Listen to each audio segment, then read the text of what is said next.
Bismillahirrahmanirrahim. Assalamualaikum warahmatullahi wabarakatuh. Waalaikumsalam warahmatullahi wabarakatuh. Sahabat Humasa Channel, dimanapun Anda berada, senang sekali saya Donald Tungkagi kembali menemani Anda dalam program Talk Show Bincang Kehumasan, langsung dari Studio Kehumasan lantai 4 Gedung Rektorat Yayan Sultan Amai Gorontalo. Sahabat Humasa Channel, pada kesempatan kali ini kita akan membincang tentang salah satu pusat studi yang baru berdiri di Yayan Sultan Amai Gorontalo, Pusat Kajian Moderasi Beragama. Dan untuk lebih dalam mengenal tentang pusat kajian studi ini, kami sudah kehadiran atau kedatangan tamu yang sangat spesial, para punggawa sekaligus para pendiri dari Pusat Kajian Moderasi Beragama Yayan Sultan Amai Gorontalo. Kami sapa dulu satu persatu. Ada Ketua Pusat Kajian Moderasi Beragama, kami sebut dengan hormat Pak Dr. Raja Kumar. Gimana kabarnya Pak? Alhamdulillah, baik-baik. Ya, alhamdulillah. Kemudian ada juga Sekretaris Pusat Kajian Moderasi Beragama Yayan Sultan Amai Gorontalo, Pak Habibie Yusuf. Gimana kabarnya Pak? Siap. Izin ya, buka masker ya. Iya. Alhamdulillah, sehat walafiat sentosa. Kemudian ada juga yang tidak kalah pentingnya, salah satu perancang logo Pusat Kajian Moderasi Beragama. Gimana kabarnya Pak? Siap. Nah, sebelum lebih jauh kita bicara tentang apa sih Pusat Kajian Moderasi Beragama ini, apa tujuannya, program-programnya seperti apa, kita berkenalan dulu lebih dekat dengan para pendiri dari Pusat Kajian ini. Dan terlebih dahulu ketuanya Pak Dr. Raja Kumar. Tolong diberi gambaran tentang profil Bapak secara singkat Pak. Ya, baik, sahabat sekalian. Hadirnya Pusat Kajian Moderasi Beragama adalah semangat bersama untuk menghadirkan kehidupan beragama yang lebih berkualitas. Dinamika kehidupan masyarakat yang terus mengalami perubahan begitu cepat tentu membutuhkan instrumen yang cukup baik untuk itu. Nah, perguruan tinggi Yayan Sultan Amai Gorontalo menjadi bagian dari kehidupan beragama, hadir untuk mewujudkan sebagaimana tujuan pusat moderasi ini adalah menciptakan tatanan kehidupan beragama yang inklusif, egaliter, dan demokratis. Kira-kira itu yang menjadi tujuan kita bersama untuk hadirnya Pusat Kajian Moderasi Beragama. Tentunya visi kita ke depan adalah tahun 2025 insya Allah, ini tinggal 4 tahun lagi, kita berkomitmen menjadi pusat rujukan kajian moderasi beragama di kawasan timur Indonesia. Ini berat memang. Tapi inilah optimisme kita ke depan agar kita betul-betul menghadirkan pekerjaan yang serius dan terencana. Ya. Tapi sebelumnya ini Pak, mungkin para pemirsa ingin tahu background Bapak seperti apa. Oh ya, sorry. Sudah semangat. Oh ya, udah lupa ya. Baik. Tapi luar biasa ini pendirian Pusat Kajian Moderasi Beragama ini. Tapi pengen tahu kira-kira background Bapak seperti apa. Iya, kalau studi kami di program dokter di Universitas Negeri Jakarta, kemudian di kampus pernah menjabat menjadi ketua prodi PAI kemarin baru selesai, dan diamanahi oleh Pak Rektor menjadi ketua pusat studi ini. Dari sisi latar belakang, insya Allah bisa memadai, tapi pengurus ini insya Allah bisa menjadi preferensi baik untuk menghadirkan pusat kajian ini yang menjadi referensi untuk di Gorontalo khususnya, kira-kira begitu. Luar biasa. Kemudian pemirsa, kita tahu bersama bahwa program moderasi beragama ini merupakan salah satu program prioritas dari Kementerian Agama. Jadi sebagai salah satu lembaga di bawah naungan Kementerian Agama, saya kira Yayan Sultan Amai Gorontalo itu juga punya preferensi untuk melahirkan pusat kajian moderasi beragama, terutama di kawasan Indonesia Timur. Nah, tentang sejarah moderasi beragama itu mungkin bisa dijelaskan sama Pak Habibie sebagai sekretaris pusat. Siap, langsung saja ya, tidak perlu profil ya. Iya. Karena tapi profil dulu penting. Oh gitu. Iya. Ini dokter juga. Bicaranya ke Mas Donald apa ke kamera ya? Kamera. Ke kamera. Kalau ke kamera Mas Donald jangan merasa tidak dihormatin ya. Saya sapa dulu seluruh penonton atau penyimak dari Humasa yang makin hari makin luar biasa. Gitu ya. Jadi kita tidak perlu memuji diri tetapi memuji apa yang ada di depan kita gitu ya. Tadi kalau ditanya profil, saya cukup memberikan nama ya Habibie Yusuf. Gitu ya. Untuk lebih panjangnya saya rasa tidak perlu Kenapa? Karena yang mau kita bawa di sini bukan individu-individunya. Yang kita bawa adalah lembaganya, Pusat Kajian Moderasi Beragama gitu ya. Siapapun orangnya di dalamnya pasti akan memberikan yang terbaik buat moderasi beragama. Kalau nama iya, kalau nama cek aja di Google Scholar, di Sinta Habibie Yusuf udah selesai. Wah, luar biasa. Begitu. Tapi Bapak calon dokter itu penting juga. Sebagai background keilmuan itu Iya, penting juga untuk menjelaskan. semoga saja kita semua akan menjadi dokter profesor muda. Amin. Iya, Terkait dengan sejarah moderasi sebenarnya seperti apa? Karena dia provokatornya moderasi beragama di sini. Kita minta pertanggungjawaban dia ya. Makasih ya, simpel saja sejarahnya. Ya, yang perlu kita garis bawahi tadi kita tidak menyebut moderasi agama ya. Berarti yang benar adalah moderasi beragama. Saya ingin menyampaikan ini pesan dari Bapak Menteri kita gitu ya. Karena agama itu sendiri sudah moderat asalnya. Tetapi yang dimoderasikan ada beragamanya, cara sikapnya, bersikapnya. Apa beda antara agama dan beragama? Ya jelas, kalau agama kan agama itu sendiri sudah sangat moderat, sudah sangat di tengah, sudah sangat seimbang, sudah sangat toleran. Tetapi orang yang membawanya, John Hick mengatakan ya tergantung hegemoni dan dominasi, tergantung orangnya. Islam itu juga bisa dikatakan bisa membawa hal yang menaikkan dan juga yang menurunkan, tapi bukan agamanya, orang-orang yang membawanya.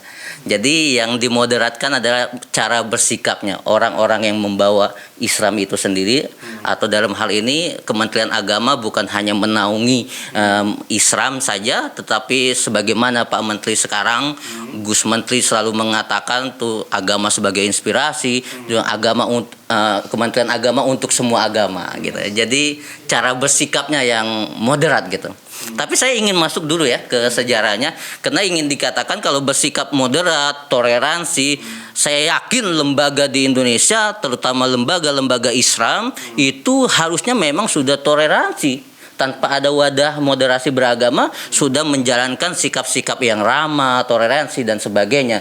Tetapi wadah ini untuk memperkuat gitu kan. Nah, diperkuat lagi di awal masa kemarin Pak Jokowi ada yang namanya RPJMN, Rencana Pembangunan Jangka Menengah Nasional tahun 2020 sampai 2024.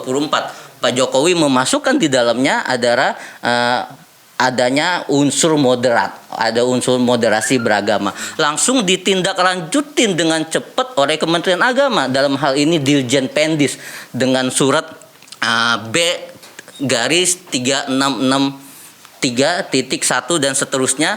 Seluruh PT KIN yang ada di Indonesia berjumlah 57 diharuskan mendirikan pusat kajian moderasi beragama apapun namanya, bisa rumah moderasi beragama, pusat studi dan sebagainya. Dan di surat edaran Pendis itu sangat jelas suratnya terampil penting gitu. Alhamdulillah dari 57 kita di tengah-tengah juga nih, sama kayak moderat, didirikan oleh Pak Rektor, bergerak. Akhirnya Pak Rektor IAIN Sultan Hamengkubuwono Gorontalo, kita semua mengucapkan terima kasih banyak. Beliau juga membuatkan SK Rektor nomor 38 tahun 2021 tentang Pusat Kajian Moderasi Beragama. Oke, menarik ini. Kira-kira seberapa penting moderasi beragama dalam konteks kehidupan beragama kita? Oh iya. Harus ada pusat kajian. Iya, itu menjadi ruh kita ya, menjadi ruh wajah lembaga Islam di Indonesia yang toleran dan sebagainya. Bahkan dalam Al-Quran, dalam surat Al-Baqarah misalnya ayat 143 kan jelas dikatakan wa kadzalika ja'alnakum ummatan wasatoh. Kita umat wasatoh, umat pertengahan. Padahal Nabi Muhammad itu kan umat terakhir. Bayangkan kita umat terakhir, tidak ada nabi setelah kita, tetapi Allah mengatakan kita umat wasato. Kenapa wasato? Karena tengah-tengah. Moderat itu wasato, di tengah-tengah, seimbang. Tidak ekstrim ke kanan, tidak ekstrim ke kiri.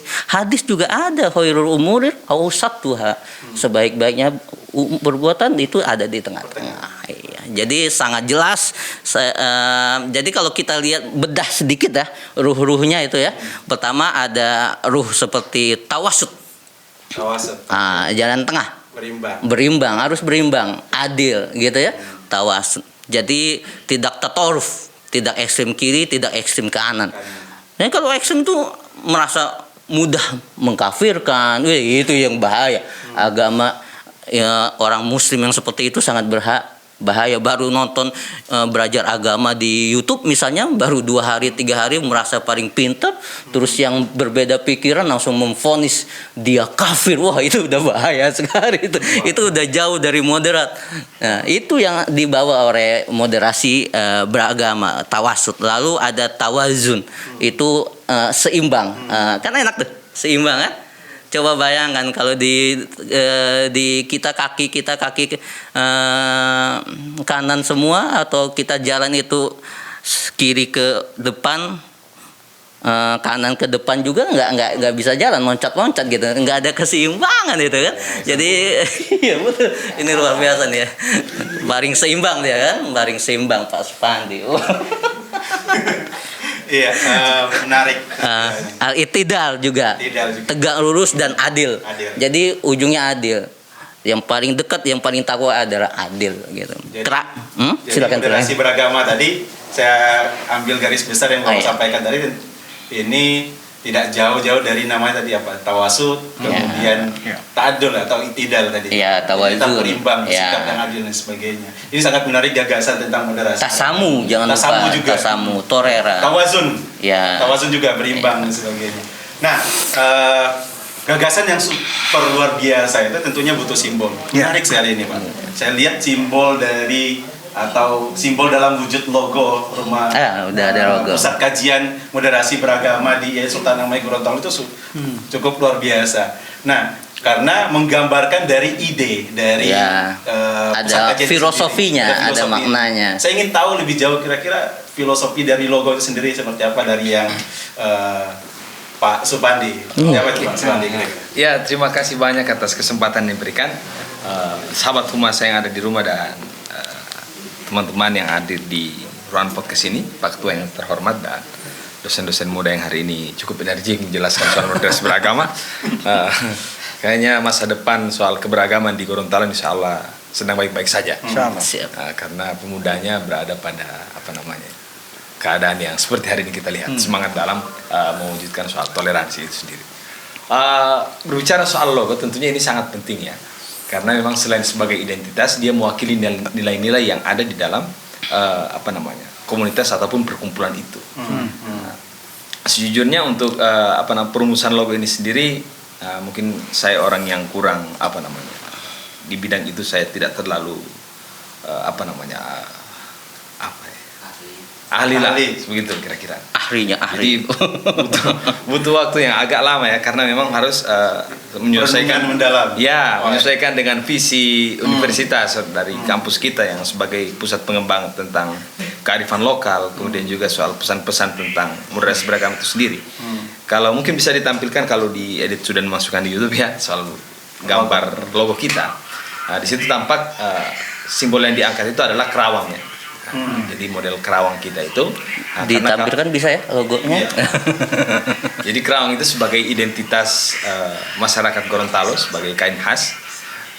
Di dalamnya itu tercipta atas ketekunan daripada pengrajin itu sendiri. Maka bisa dimaknai kerawang itu adalah selain sebagai jati diri, dia melambangkan sebuah keindahan dan ketekunan itu sendiri. Jadi kalau dibawa dalam moderasi beragama ya saya rasa tidak terlalu sulit untuk mengaitkannya. Kemudian juga kita bisa lihat kalau di bagian dalam itu misalnya ada huruf M yang terlukis ya sebagai simbol moderasi beragama. Kemudian juga ada di bagian masih di bagian dalam situ, di bagian negative space-nya itu ada semacam logo mahkota dari para raja-raja dulu. Jadi sebenarnya kalau moderasi beragama hari ini sedang kita perbincangkan, di zaman dulu masih raja-raja Gorontalo dulu itu sudah melakukan. Di awal-awal masuknya Islam misalnya di Raja Amai, kalau yang saya baca itu sebelum beliau mengatakan bahwa ini adalah mengungkapkan agama daripada kerajaan Gorontalo waktu itu sudah Islam, itu sebelumnya masih mohon maaf ya, masih pesta daging babi dulu di depan Masjid Hunto. Karena memang pada saat itu dianggap daging itu sebagai makanan yang paling lezat, kira-kira begitu. Tapi setelah semuanya makan, itu diumumkan bahwa besok kita tidak bisa makan lagi karena ini bukan perintahku tapi ajaran agama yang hari ini kita mulai anut. Nah, saya rasa ini pesan-pesan tentang moderasi beragama, bagaimana soal dakwah itu yang lebih sejuk, bagaimana menyampaikan dakwah itu amar ma'ruf nahi munkar, menyampaikan dulu kebaikan, baru itu memberantas hal-hal yang tidak baik dan tidak fajiatan, tidak tiba-tiba gitu ya. Mungkin hari ini agak terbalik ya. Kita seruduk sana seruduk sini dulu baru menyampaikan kebaikan. Sementara raja-raja terdahulu daripada Gorontalo itu sudah melakukan hal yang sesuai apa yang disampaikan oleh agama. Di sini mengapa ada mahkota daripada raja ataupun mahkota itu. Kemudian juga kita bisa lihat masih di negative space-nya itu masih ada semacam tinta atau pulpen ya, pena. Nah, itu menyimbolkan kita bahwa ini pusat kajian daripada kampus itu sendiri.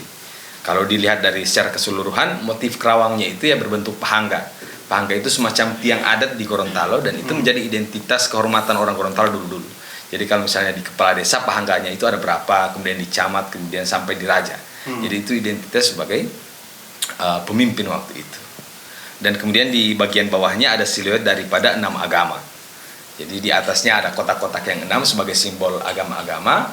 Kemudian yang di bagian tengah itu yang motif kerawang itu ada 42 garis. Nah, itu sebagai simbol masyarakat Gorontalo atau Tuangolipu. Kira-kira begitu ya. 42-nya itu diambil dari tahun kemerdekaan daripada Gorontalo.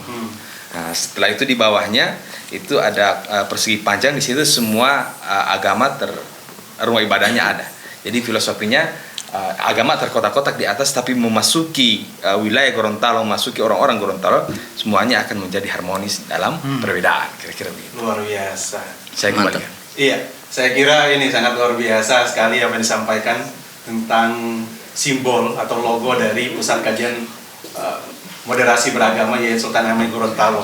Ternyata yang saya tangkap tadi dari penjelasan sang pencipta simbol ini, sang pencipta logo, bahwa moderasi beragama di Gorontalo itu sangat kontekstual dengan kondisi di Gorontalo.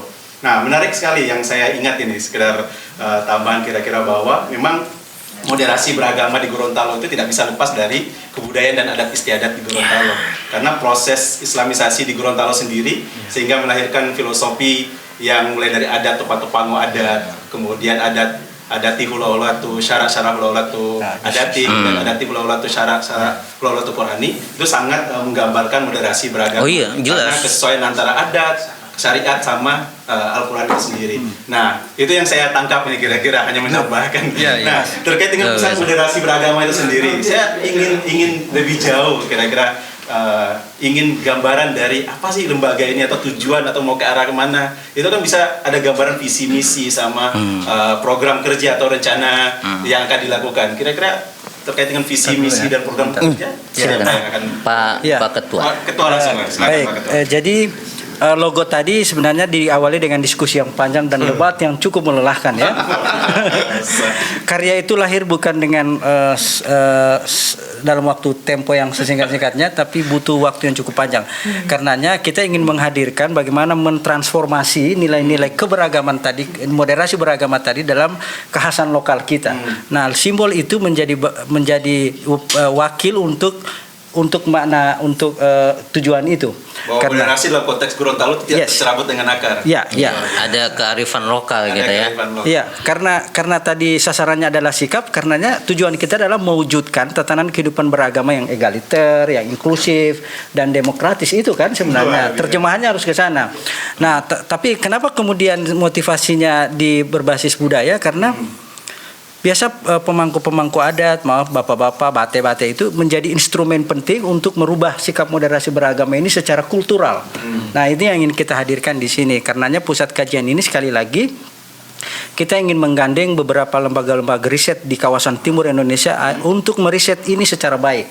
Kalau ada basis riset yang bagus, nanti perencanaannya juga akan jangka panjang. Terkadang kita merencanakan sesuatu tanpa berbasis riset. Jadi perencanaan kehidupan beragama di kawasan timur Indonesia harus berbasis riset.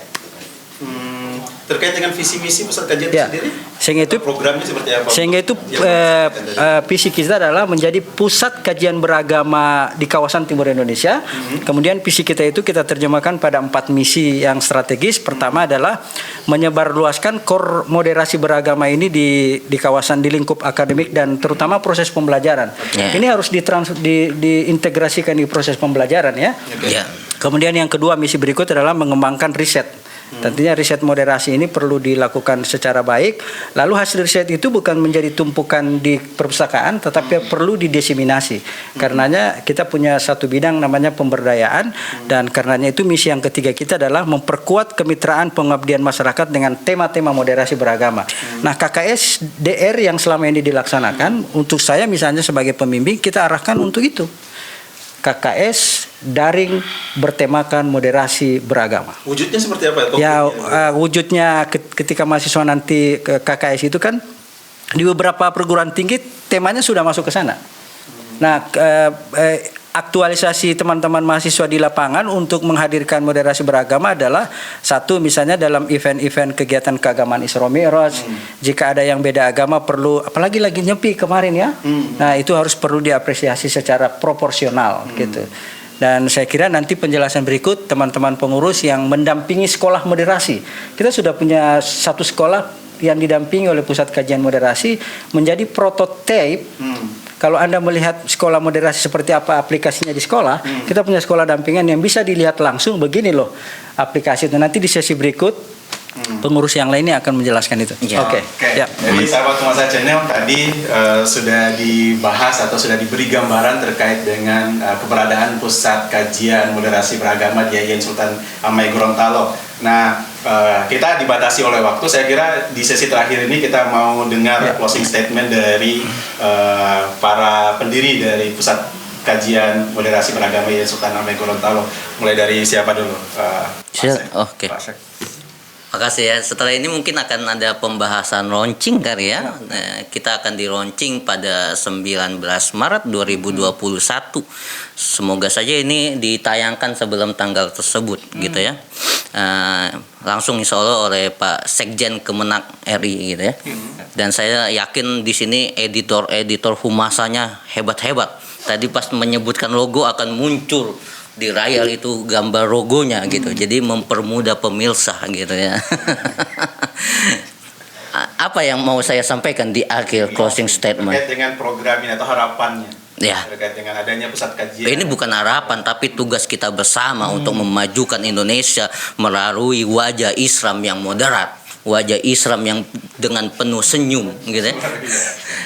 Jadi kita harus menampilkan Islam yang moderat itu adalah Islam yang penuh senyum, dengan penuh wajah yang ramah dan tamah gitu ya.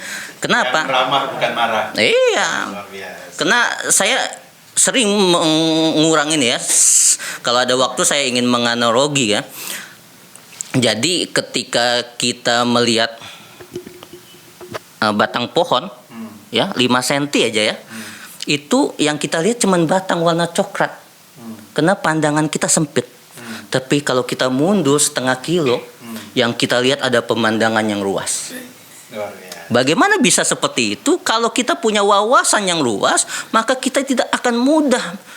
Dan yang akan kita lihat itu indah. Kita tidak mudah memvonis, menjustis dan sebagainya. Saya juga selalu memberikan contoh, misalnya seperti ini. Saudara Dona, apa yang Saudara Dona lihat di sini? Warna apa? Warna coklat. Warna coklat. Pemirsa warna apa? Warna coklat. Yang saya lihat warna hitam di sini.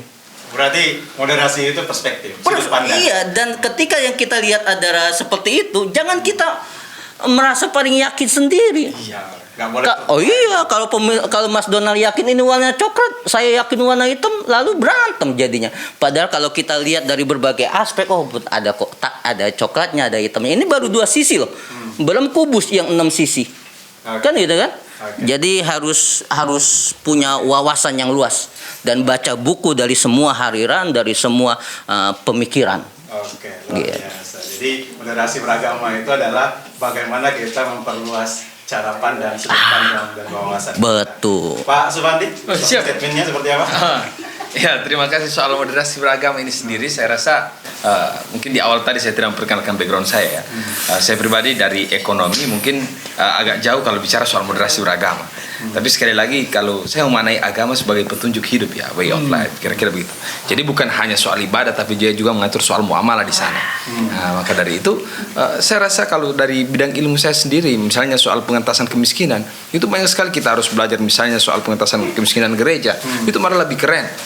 Agenda-agenda gereja dibanding dengan agenda-agenda, maaf ya, misalnya peran masjid dalam mengentaskan kemiskinan itu masih sangat sedikit dibanding dengan peran gereja, dibanding peran rumah-rumah ibadah yang lain dalam hal pengentasan kemiskinan. Nah, ini yang coba kita gali di sini, kita bisa saling memberikan inspirasi soal itu. Betul. Karena memang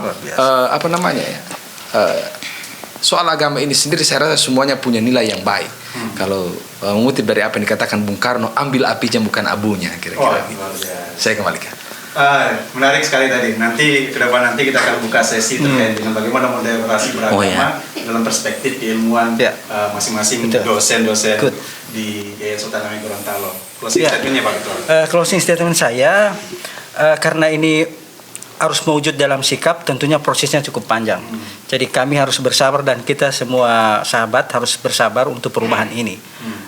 Tapi itu tidak akan berubah jika kita tidak bergandengan tangan dan mengambil bagian dalam upaya untuk membangun moderasi beragama yang lebih baik. Cukup. Oke. Jadi sahabat Humasa Channel, dimanapun Anda berada, tadi sudah kita dengarkan bersama terkait dengan pendirian, launching pusat kajian moderasi beragama di Yayasan Sultan Hamengkubuwono Gorontalo.